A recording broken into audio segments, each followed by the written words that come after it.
Axolate Answers: Challenges of Remote Working, Part 5. In this short video, we're going to discuss building momentum and managing energy. Hello everyone, it's Darryl from Axolate. Time management is always a popular discussion, but in most cases, as long as we don't overcommit or overstretch ourselves, time is not the actual issue, it's our energy. And energy, unlike time, is something that we do actually have the ability to control and have some influence on. So in the context of remote and distributed working, Andy, what's your thoughts on this? Yeah, Darryl, it's an area that I've not seen written or spoken about that much. One obvious difference is if we're used to commuting, then we don't have the commute, whether we go to work by bike, train, car, or we walk, then we have actually essentially a physical warm-up at the start of the day. And we also sometimes can be used as a mental warm-up. When I travel into London by train, we use the train journey as a time to think about what I'm going to do during the day. So those are ways in which we can build momentum in getting going. And when we're working at home, for example, we then have to think about how we compensate for this. Okay, so you mentioned a mental and a physical build-up for the day. I mean, that's really important because we often talk about the 4 types of energy being physical, mental, emotional, and spiritual, your sense of purpose. And it's true, whatever your role, whether you're doing physically demanding work or you're sitting behind a desk as a knowledge worker, we are actually expending energy. So to remain effective, we need to be able to replenish that and recover throughout the day. Can you walk us through an actual example of this in practice? Yeah, back in 2009, I was approached to do some work with a crisis mental health team in North London. At the beginning of that year, the team were getting around 50 new cases a day. By March, it had risen to 30 new cases. And this is only a few months after the credit crunch back in September 2008. And the team could directly attribute this increase to those financial problems in terms of the people they were getting through the door. And in March, a new consultant had come in and he could see the cracks starting to appear in the team. And as you know, mental health is the poor part of the NHS in the UK. So he had no extra resources, no more money. So it was what could he do?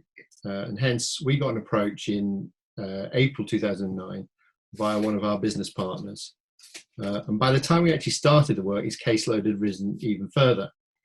So what we did was we worked with the whole team, from therapy assistants to the consultant running the team, about 25 people, I think, at the time. And we did a 3-phase intervention. Okay, so let's have a look at that 3-phase intervention then. The first phase involved working with the team to understand the way they interacted with each other. And then we introduced coaching or supportive conversations so that they felt supported and secure. Most of them took to this naturally, even though the overriding culture of the team had been directive. Often in crises, folk feel the need to be directive. It may seem the best way to go, but more often than not, it actually reduces capacity. The second phase was then to get them to understand there was a need to take breaks. Not only to take them, but how we use them is important. In this, there's a 3-stage process.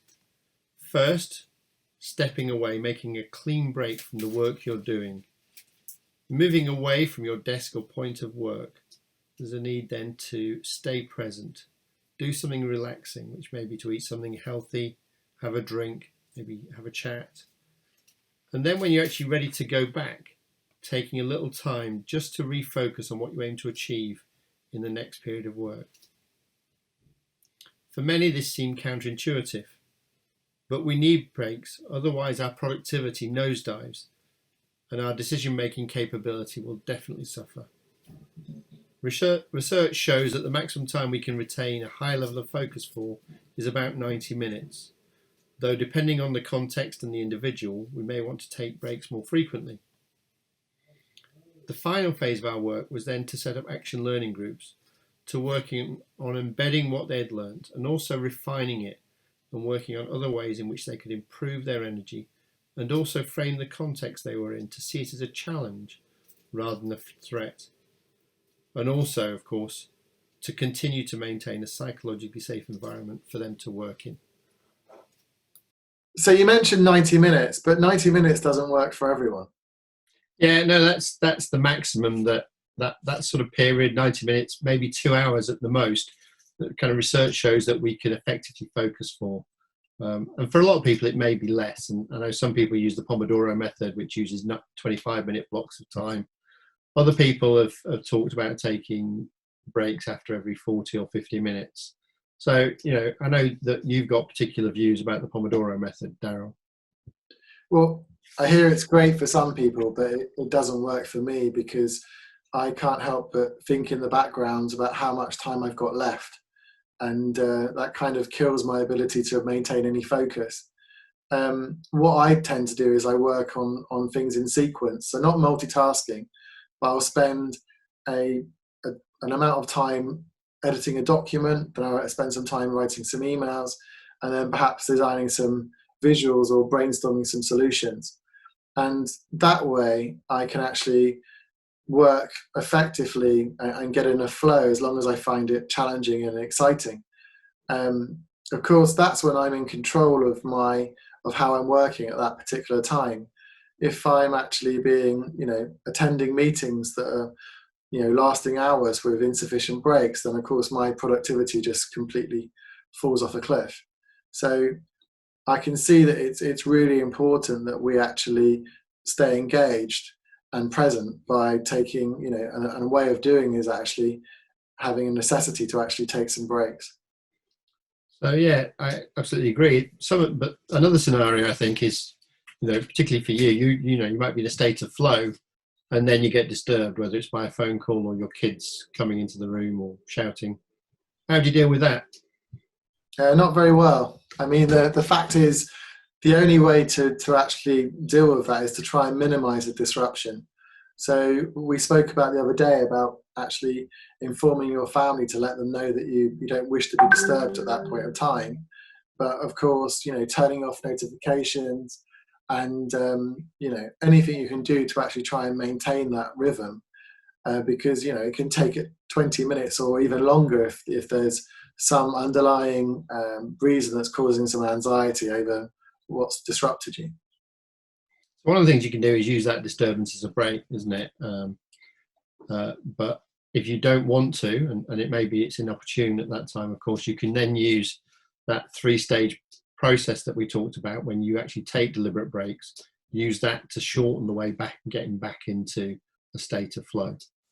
And that's, what we've talked about today has been really focused on at a tactical level, how we manage our energy during the day. There are some other dimensions we have to look at when we think more longer term, which is clearly an issue for many of us. And those are around, firstly, thinking about our own purpose and how it's aligned with that of the organizations we work for. And also thinking more about how we take more significant breaks. Clearly, over time, we have to take holidays, or how do we use weekends?